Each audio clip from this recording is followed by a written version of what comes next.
नमस्कार दोस्तों।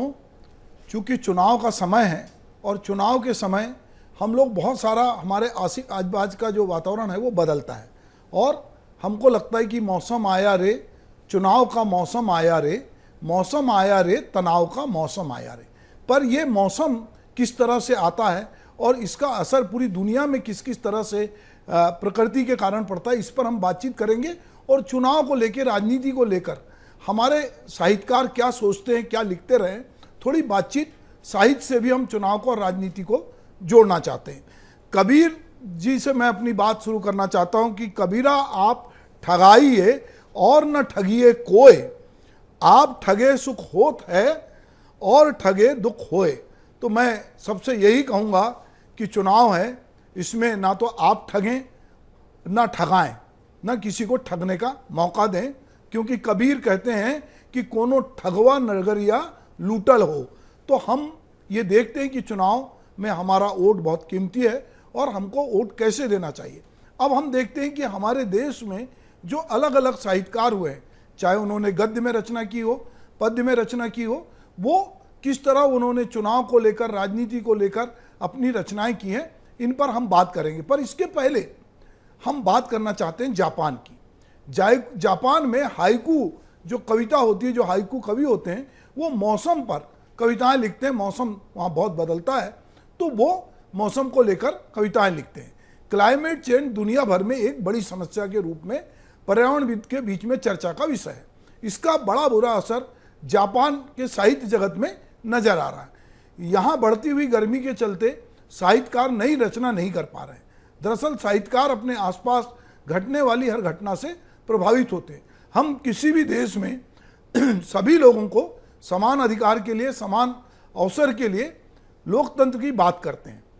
तो हमारे देश दुनिया का सबसे बड़ा लोकतंत्र माना जाता है और लोकतंत्र में जनता के पास अपनी पसंद की सरकार चुनने का, निर्वाचन प्रक्रिया में शामिल होकर खुद शासन में वो आ सकता है। ऐसे में चुनावी प्रक्रिया से हमारे साहित्यकार किस तरह प्रभावित हुए हैं, हम उनकी रचनाओं में राजनीतिक चुनाव को किस तरह स्थान दिया जाता है, हम उस पर नज़र डालेंगे।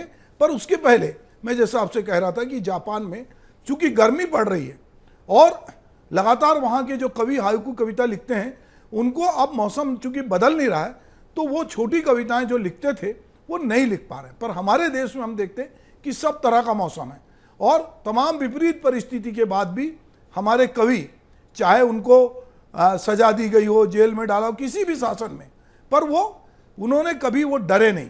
और उन्होंने, चाहे हमारे देश में इमरजेंसी रही हो, इमरजेंसी के पहले का समय हो या उसके बाद का समय हो, जब भी कवि साहित्यकार को मौका मिला है, उसने, क्योंकि वो हमेशा एक प्रतिपक्ष होता है और उसने बहुत सारी चीज़ें लिखी है। तो जाने माने कवि रघुवीर सहाय, जो कि बड़े पत्रकार भी थे, वो लिखते हैं, जब शाम हो जाती है तब खत्म होता है मेरा काम, जब काम खत्म होता है तब शाम खत्म होती है, रात तक दम तोड़ देता है परिवार, मेरा नहीं एक और मतदाता का संसार, रोज कम खाते खाते खाते ऊब कर प्रेमी प्रेमिका एक पत्र लिख दे गए सूचना विभाग को, दिन रात सांस लेता है ट्रांजिस्टर लिए हुए, खुश नसीब खुशी राम फुर्सत में अन्याय सहते में मस्त स्मृतियां खंगोलता है, हकलाता है, बतलाता है, सवेरे अखबार में उसके लिए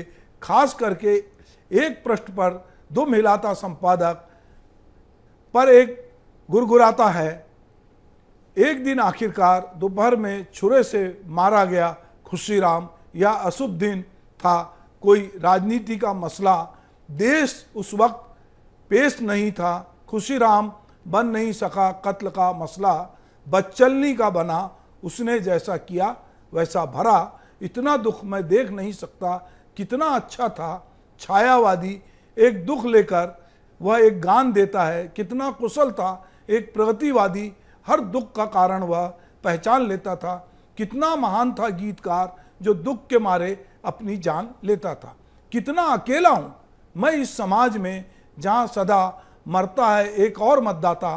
क्रांतिकारी कवि धूमिल जो हैं वो इस व्यवस्था पर एक अलग तरह से चोट करते हैं और लिखते हैं कि एक आदमी रोटी बेलता है, एक आदमी रोटी बेलता है एक आदमी रोटी खाता है, एक तीसरा आदमी भी है जो ना रोटी बेलता है ना रोटी खाता है, वह सिर्फ रोटी से खेलता है।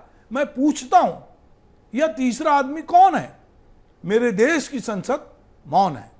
अब हम जब बात कर रहे हैं, तो जब छत्तीसगढ़ और मध्य प्रदेश की बड़ी आबादी अपने लोकतांत्रिक अधिकारों का उपयोग करने जा रही है, उस मौके पर मुझे कवि अरुण कमल की ये पंक्तियां भी याद आ रही हैं, जो जितना ज़्यादा लोगों का जितना ज़्यादा नुकसान कर सके वो उतना ही बड़ा है, छोटा है वो जो किसी का नुकसान ना कर सके।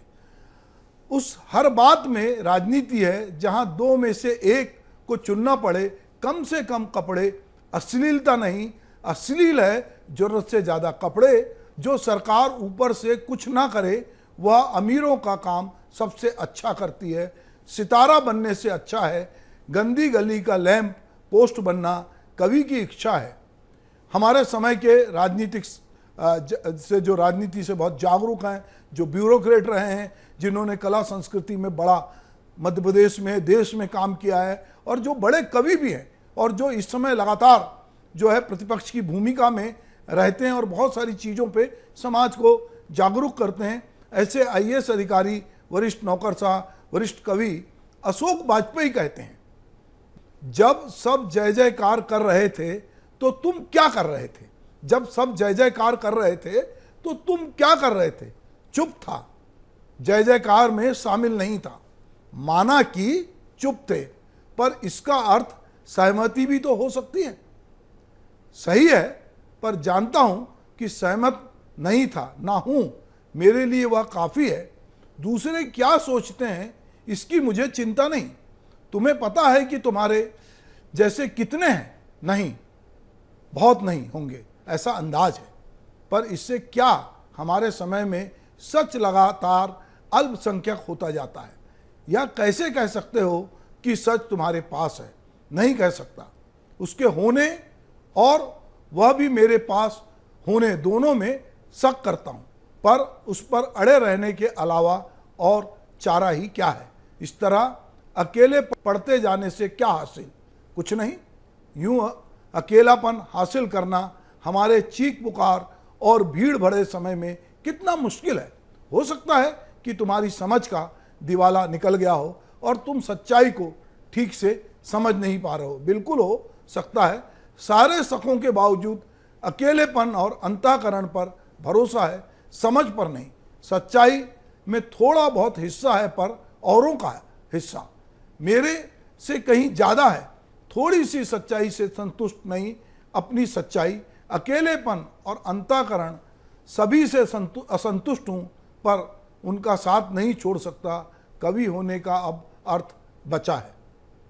दोस्तों, लगातार हम देखते हैं कि हमारे कवि, लेखक, चाहे वो हरिशंकर परसाई हों, चाहे शरद जोशी हों, चाहे धूमिल हों, चाहे सहाय हों, सब ने अलग अलग समय पर अलग अलग चीज़ों को लिखा है। और बाबा नागार्जुन ने तो अद्भुत कविताएं लिखी है राजनीति को लेके, चाहे वो किसी का शासन हो। तो अगर हम धूमिल की पटकथा कविता का अंश जो है, जनतंत्र में उनकी श्रद्धा अटूट है, जनतंत्र में उनकी श्रद्धा अटूट है, उसको समझा दिया गया है कि यहाँ ऐसा जनतंत्र है जिसमें जिंदा रहने के लिए घोड़े और घास को एक जैसी छूट है। कैसी विडंबना है, कैसा झूठ है। दरअसल अपने यहाँ जनतंत्र एक ऐसा तमाशा है जिसकी जान मदारी की भाषा है। तो दोस्तों, हम ये देख रहे हैं कि जनतंत्र एक ऐसा तमाशा है जिसकी जान मदारी की भाषा है। कई तरह के मदारी इस समय अलग अलग जगहों से, मीडिया के माध्यम से, मंच के माध्यम से, अलग अलग ढपली, अलग अलग राग अलाप रहे हैं, जनता को अपने अपने ढंग से प्रभावित करने की कोशिश कर रहे हैं, तरह तरह के खेल दिखा रहे हैं, बहुत सारे अपने बक्से में से बहुत सारी चीज़ें निकाल रहे हैं। पर इन सब के बीच जब हम देखते हैं कि चुनाव में टिकट का बंटवारा होता है, टिकटें किस तरह से दी जाती हैं, जात पात हम कितना ही बोलें कि हम उससे ऊपर उठ गए हैं, पर हमारी पूरी चुनाव प्रणाली में जात पात सबसे प्रमुख है। बच्चालाल उन्मेष जो है, उनकी एक कविता बहुत चर्चित हुई थी पिछले दिनों, कौन जात हो भाई? दलित हैं साहब? नहीं, मतलब किस में आते हो? आपकी गाली में आते हैं, गंदी नाली में आते हैं और अलग हुई थाली में आते हैं? साहब, मुझे लगा हिंदू में आते हो, आता हो ना साहब, पर आपके चुनाव में क्या खाते हो भाई, जो एक दलित खाता है साहब? नहीं, मतलब क्या खाते हो? आपसे मार खाता हूं, कर्ज का भार खाता हूं, और तंगी में नून तो कभी अचार खाता हूं साहब? नहीं, मुझे लगा मुर्गा खाते हो।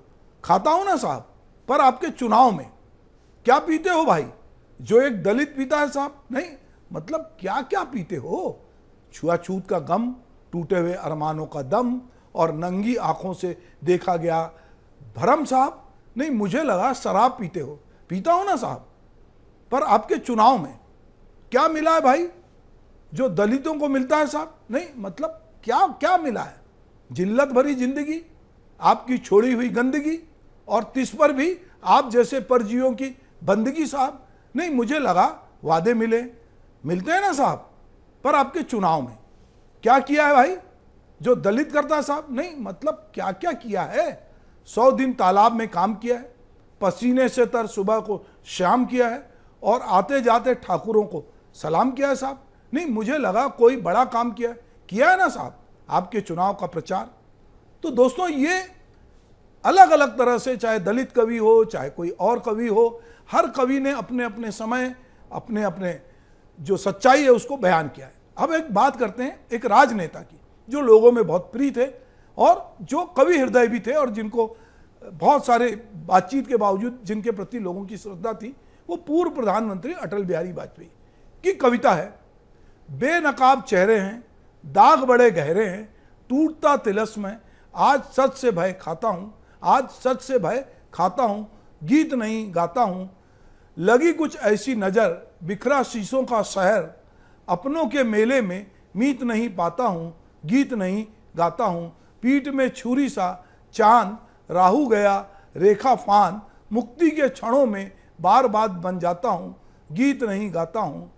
एक दूसरी अनुभूति है कि गीत नया गाता हूँ, टूटे हुए तारों से फूटे बासंती स्वर, पत्थर की छाती में उग आया नौ अंकुर, झरे सब पीले पात, कोयल की कुहुक कुहुक रात, प्राची में अणिम की रेख देख पाता हूँ, गीत नया गाता हूँ, टूटे हुए सपनों की कौन सुने सिसकी, अंतर की चीर व्यथा ठिठकी, हार नहीं मानूंगा रार नहीं ठानूंगा, काल के कपाल पे लिखता मिटाता हूँ, गीत नया गाता हूँ। अपने समय के बहुत ही महत्वपूर्ण कवि सर्वेश्वर दयाल सक्सेना, जिनसे मिलने का मुझे अवसर मिला, और जो कविता मैं यहाँ पर रख रहा हूँ वो कविता कहीं ना कहीं संदर्भ के साथ है, उसको समझने की जरूरत है, प्रतीकों में कविता है, और ये कविता हमने उनसे कॉलेज में खुद उनके मुंह से सुनी थी। चलिए मैं आपके साथ साझा करता हूँ कि भेड़िए की आंखें सुर्ख हैं, भेड़िए की आंखें सुर्ख हैं, उसे तब तक घूरो जब तक तुम्हारी आंखें सुर्ख ना हो जाए, और तुम कर ही क्या सकते हो जब वह तुम्हारे सामने हो। यदि तुम मुंह छिपा भागोगे तो भी तुम उसे अपने भीतर इसी तरह खड़ा पाओगे। यदि बच रहे भेड़िए की आंखें सुर्ख हैं और तुम्हारी आंखें भेड़िया गुर्राता है, तुम मसाल जलाओ, उसमें और तुम में यही बुनियादी फर्क है। भेड़िया मसाल नहीं जला सकता, अब तुम मसाल उठा भेड़िए के करीब जाओ, भेड़िया भागेगा। करोड़ों हाथों में मसाल लेकर एक एक झाड़ी की ओर बढ़ो, सब भेड़िए भागेंगे। फिर उन्हें जंगल के बाहर निकाल बर्फ में छोड़ दो, भूखे भेड़िए आपस में गुर्राएंगे, एक दूसरे को चीत खाएंगे। भेड़िए मर चुके होंगे और तुम भेड़िए फिर आएंगे। अचानक तुम में से कोई एक दिन भेड़िया बन जाएगा, उसका वंश बढ़ने लगेगा। भेड़िए का आना जरूर राजनीतिक व्यवस्था को बहुत करीब से देखने और समझने वाले। मज़ेदार बात यह है कि हम जिन जिन कवियों की बात कर रहे हैं, श्रीकांत वर्मा जो मगध कविता और मगध के साथ आते हैं और बिलासपुर के थे, वो जो है उनकी कविता जो है मगध शासक जो है उसको लेकर उन्होंने सिपल सालार और आम जनता के रिश्तों को बहुत सटीक ढंग से बयां किया है। मगध में श्रीकांत वर्मा कहते हैं, कोई छींकता तक नहीं इस डर से कि मगध की शांति भंग ना हो जाए। मगध को बनाए रखना है तो मगध में शांति रहनी ही चाहिए। अक्सर राजनेता देश की भोली भाली जनता को चुनाव के दौरान अपने पक्ष में करने के लिए कई तरह के प्रोपेगेंडा करते हैं। कभी उनके वोट को खरीदने की कोशिश होती है तो कभी उसे छीनने की। इस बार भी चुनाव में बहुत कुछ देने का वादा हो रहा है, लोगों को अच्छे दिन के सपने दिखाए जा रहे हैं। कोई धान की ज़्यादा कीमत देगा तो कोई कर्ज माफ़ करेगा, कोई महिलाओं को 12,000 देगा तो कोई 15,000, किसी को शिशु के जन्म से लेकर उसके जीवन सफर तक के तमाम पड़ाव से गुजरते हुए उसकी मृत्यु के बाद होने वाले अंतिम संस्कार तक की व्यवस्था का भरोसा है, या बाजार की भाषा में कहें तो गारंटी दी जा रही है। लेकिन क्या इस चुनाव के बाद आम ग्रामीणों की ज़िंदगी में वाकई बदल जाएगी या बदलाव आएगा? क्या 2 जून की रोटी के लिए उनका पलायन रुक जाएगा? शायद नहीं। इस दौर के बड़े कवि जो रायपुर में रहते हैं, विनोद कुमार शुक्ल की बेहद चर्चित कविता है रायपुर बिलासपुर संभाग। ये वो इलाके हैं जिसे धान का कटोरा भी कहा जाता है, और हमारे छत्तीसगढ़ में इस समय धान को लेकर जितनी राजनीति है वो कहीं आप पूरे देश में देखने नहीं मिलेगी। लेकिन दुर्भाग्य है कि यहाँ हर साल हजारों लोग अपना घर बार, माँ बाप को छोड़कर दूर शहरों में रोटी की तलाश में जाते हैं।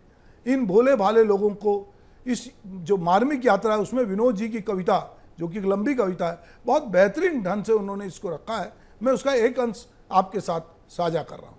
भोलापन बहुत नासमझी, 50 घुसने को एक साथ एक ही डिब्बे में, लपकते वही फिर एक दूसरे डिब्बे में। एक भी छूट गया अगर गाड़ी में चढ़ने से तो उतर जाएंगे सब के सब। डर उससे भी ज़्यादा है, अलग अलग बैठने की बिल्कुल नहीं हिम्मत, घुस जाएंगे डिब्बों में। खाली होंगी बेंच, यदि पूरा डिब्बा तब भी खड़े रहेंगे चिपके कोनों में, या उकड़ू बैठ जाएंगे। थक कर नीचे डिब्बे की जमीन पर निष्प्रह उदास निष्कपट इतने की गिर जाएगा उन पर केले का छिलका या फल्ली का कचरा, तब और सरक जाएंगे। वहीं कहीं जैसे जगह दे रहे हो कचरा फेंकने की अपने ही बीच कुछ लोगों को छोड़कर। बहुतों ने देखा होगा पहली बार आज रायपुर इतना बड़ा शहर, आज पहली बार रेलगाड़ी, रोड, रोलर, बिजली, नल छोड़कर अपना गांव जाने को असम का चाय बागान, आजमगढ़, कलकत्ता, करनाल, चंडीगढ़ लगेगा कैसा उनको? कलकत्ता महानगर याद आने की होगी बहुत थोड़ी सीमा। चंद्रमा को देखेंगे वहाँ तो याद आएगा शायद गांव की छानी छप्पर का सफ़ेद रखिया, आकाश की लाली से लाल भाजी की बाड़ी। नहीं होगी ज़मीन जहाँ जरी खेड़ा भाजी, आंगन के करेले का घना मंडप जिसमें कोई ना कोई हरा करेला छुपकर गहरी पत्तियों के बीच टूटने से छूट जाता दिखलाई देता है, जब पककर लाल बहुत हो जाता है। तो इस तरह की कविताएं विनोद जी ने रायपुर बिलासपुर संभाग को लेकर लिखी है, जो छत्तीसगढ़ का मूल चरित्र है, जो यहाँ का किसान है, जो यहाँ का मजदूर है, जो बहुत सीधा है, जिसके लिए बार बार कहा जाता है छत्तीसगढ़िया सबले बढ़िया। इस छत्तीसगढ़िया के जीवन में कैसे तब्दीली आए, उसके जीवन में कैसे खुशहाली आए, उसको सरकार से मुफ्त का राशन ना लेना पड़े, उसको सरकार से कर्ज माफ़ी ना करना पड़े, वो आत्मनिर्भर बने। जिस आत्मनिर्भर भारत की बात हो रही, तो क्या यहाँ का गरीब गुरबा जो किसान है वो इस तरफ जा रहा है? साहित्यकारों ने इस तरह समाज और सियासत के बीच बहुत सारा ताना बुना है और अपनी कलम की ताकत से समाज को रोशनी दिखाई है। लेकिन आम जनता अपने अधिकार से किस तरह शासक गढ़ती है, ये महत्वपूर्ण है। बाबा नागार्जुन जो हैं अपने दौर की राजनीति पर तीखे हमले बोलते थे, खास तौर पे सत्ता को सेवा नहीं स्वार्थ का माध्यम जब बना लिया गया। इस पर नागार्जुन की कविता बार बार मुझे याद आती है कि राजनीति के बारे में अब एक शब्द भी नहीं कहूँगा, तकली मेरे साथ रहेगी, मैं तकली के साथ रहूँगा। नहीं ज़रूरत रही देश में सत्याग्रह की, अनुशासन है, सही राह पर हाकिम है तो भली जगह पर शासन है। संकट पहुँचा चरम बिंदु पर, 1 वर्ष तक मौन में नहीं पता चला था बिल्कुल कौन आप हो और कौन मौत है। तो ये एक लंबी कविता है तकली। इसके पर नागार्जुन की जो चर्चित कविता है कि किसकी है जनवरी, किसका अगस्त है, कौन यहाँ सुखी है, कौन यहाँ मस्त है, जैसे भी टिकट मिला, जहाँ भी टिकट मिला, शासन के घोड़े पर वही सवार है, उसी की है जनवरी, 15 अगस्त उसी का है। तो नागार्जुन हो, उन्होंने इंदिरा गांधी के समय भी उन पर कविताएं लिखी। दुष्यंत कुमार ने इमरजेंसी में बहुत सारी कविताएं लिखी। तो यहाँ हम जब देखते हैं कि लोकतंत्र से कैसे लोग गायब हो रहा है उस पर भी लोग अपनी कविताएं किस तरह से लिखते हैं और किस तरह से जनता की भावनाओं को एक कवि, एक लेखक, एक विचारक लोगों के सामने रखता है। दरअसल हम अपने पूर्वज कवियों का या अपने वर्तमान कवियों का जो कि मौजूदा विसंगति है या जो व्यवस्था है जिसमें बहुत सारे छिद्र हैं, उनका जब छिद्रान्वेषण करते हैं और हम उनकी लाइनों को, उनकी चीज़ों को पढ़ते हैं कि तो हमको लगता है कि हमारा कवि, शायर, हमारा साहित्यकार अपने समय के साथ किस तरह से रूबरू हो रहा है, किस तरह से साक्षात्कार कर रहा है।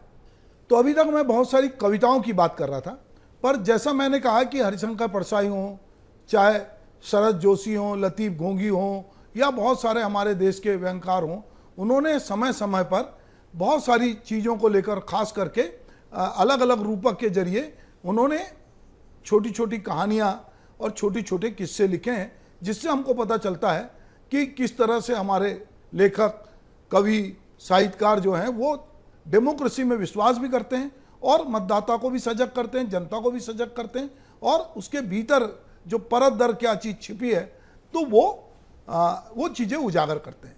तो शरद जोशी ने घाट पर तौलिया लपेटे हम खड़े हैं, इसके बहाने उन्होंने एक चीज़ कही कि एक सज्जन बनारस पहुँचे, स्टेशन पे उतरे ही थे कि एक लड़का दौड़ता आया, मामा जी। लड़के ने लपक कर चरण छुए, वे पहचाने नहीं। बोले, तुम कौन हो मुन्ना? आप पहचाने नहीं मुझे? मुन्ना, वे सोचने लगे, हाँ मुन्ना, भूल गए आप मामा जी? खैर कोई बात नहीं, आप इतने साल भी तो हो गए, तुम यहाँ कैसे? मैं आजकल यहीं रहता हूँ। अच्छा, हाँ मामा जी अपने भांजे के साथ बनारस घूमने लगे, चलो कोई साथ तो मिला, कभी इस मंदिर कभी उस मंदिर, फिर पहुँचे गंगा घाट, सोचा नहा लें। मुन्ना, नहा लें? जरूर नहाइए मामा जी, बनारस आए और नहाएंगे नहीं, यह कैसे हो सकता है? मामा जी ने गंगा में डुबकी लगाई, हर हर गंगे, बाहर निकले तो सामान गायब, कपड़े गायब, लड़का मुन्ना भी गायब। मुन्ना, मगर मामा वहाँ हो, मुन्ना वहाँ हो तो मिले, वे तो तौलिया लपेट कर खड़े रहे। क्यों भाई साहब, आपने मुन्ना को देखा है? कौन मुन्ना? वही जिसके हम मामा हैं। मैं समझा नहीं। अरे हम जिनके मामा हैं वो मुन्ना। वे तौलिया लपेटे यहाँ वहाँ दौड़ते रहे, मुन्ना नहीं मिला। भारतीय नागरिक और भारतीय वोटर के नाते हमारी यही स्थिति है मित्रों। चुनाव के मौसम में कोई आता है और हमारे चरणों में गिर जाता है, मुझे नहीं पहचाना, मैं चुनाव का उम्मीदवार, होने वाला एमएलए, मुझे नहीं पहचाना।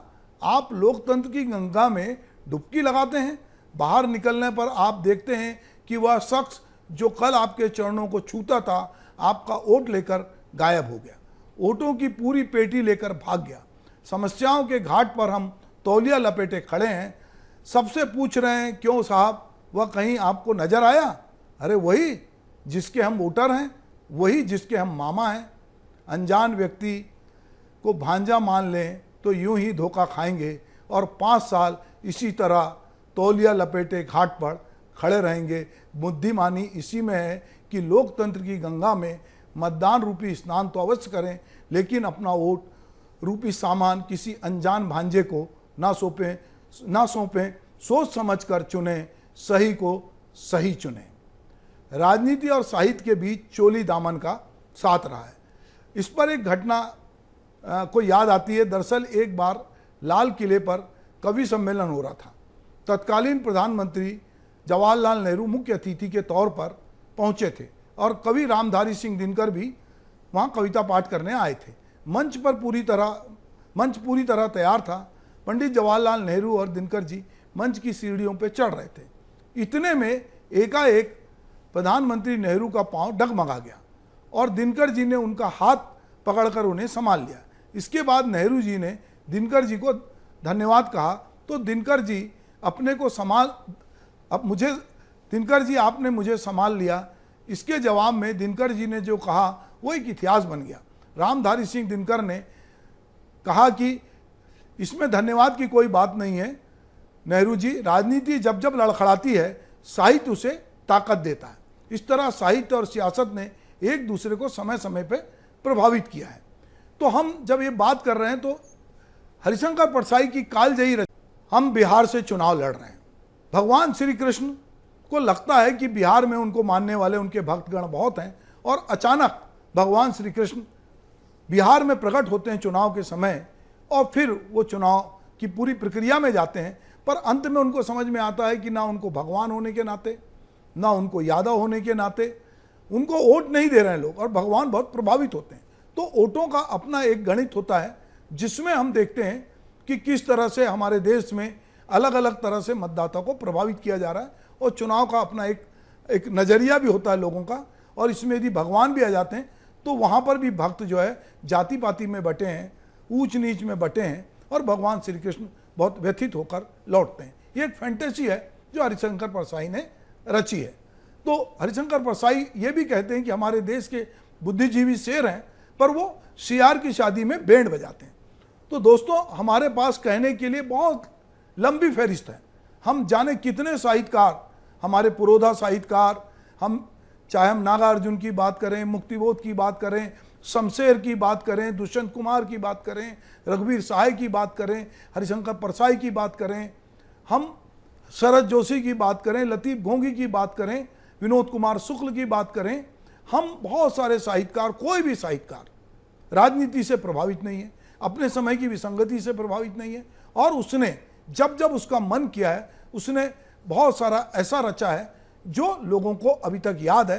दरअसल आज ये बात करने के पीछे मकसद ये था कि मुझे लगता है कि जब हम चुनाव में जा रहे हैं तो हमको ये देखना चाहिए कि हमारे समय का जो इतिहास लिख रहे हैं, जो हमारे समय की सच्चाई बयान कर रहे हैं, वो साहित्यकार पूरे परिदृश्य को लेकर किस तरह से सोचते हैं, किस तरह उनकी भावना है। वो पहले भी लिखते रहे हैं, अभी भी लिख रहे हैं, बाद में भी लिखेंगे, क्योंकि साहित्य जो है वो कहीं ना कहीं जन की आवाज़ है। जब उसकी जनता की आवाज़ होती है, जनता की पीड़ा होती है, तब साहित्य रचा जाता है। तो आज हमने बहुत सारे साहित्यकारों को, मैंने जैसे कहा कि एक लंबी फहरिस्त है, हम बहुत सारे साहित्यकारों के नाम दे सकते हैं, पर सवाल ये है कि इसकी एक सीमा है। अगर मैं कहूँ कि ताज भोपाली के शेर से अपनी बात अगर मैं ख़त्म करना चाहूँ तो कहते हैं कि मैं चाहता हूँ कि निजाम कोहन बदल डालूँ, मैं चाहता हूँ कि निजाम कोहन बदल डालूँ, फ़कत ये मेरे बस की बात नहीं। उठो मेरे देश के आम इंसानों, ये हजारों के बस की बात है, 2-4-10 की बात नहीं। तो दोस्तों, ये अगर हम चीज़ों को बहुत बारीकी से समझते हैं, राजनीति हमारे पूरे जीवन पद्धति को, हमारे जीवन को प्रभावित करती है। तो हम ये नहीं कह सकते कि राजनीति से हमें कोई लेना देना नहीं है, लेना देना है, पर यह देखना है कि हमें कोई भी गंगा के घाट पर कोई भांजा ठग कर तौलिया में उघारा छोड़ के ना चला जाए। नमस्कार।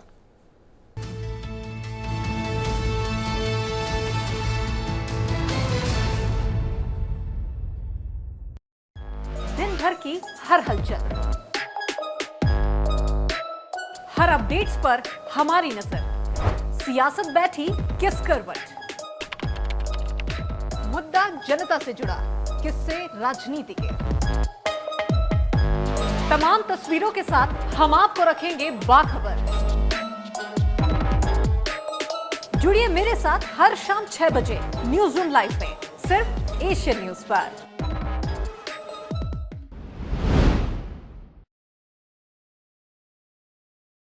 सुभाष की बात और हमारे सारे प्रोग्राम देखना चाहते हैं सुबह से लेकर रात तक 24 घंटे, यदि आप हमारे प्रोग्राम देखना चाहते हैं तो आपको टाटा प्ले के चैनल नंबर 1165 पे एशियन न्यूज़ दिखाई देगा।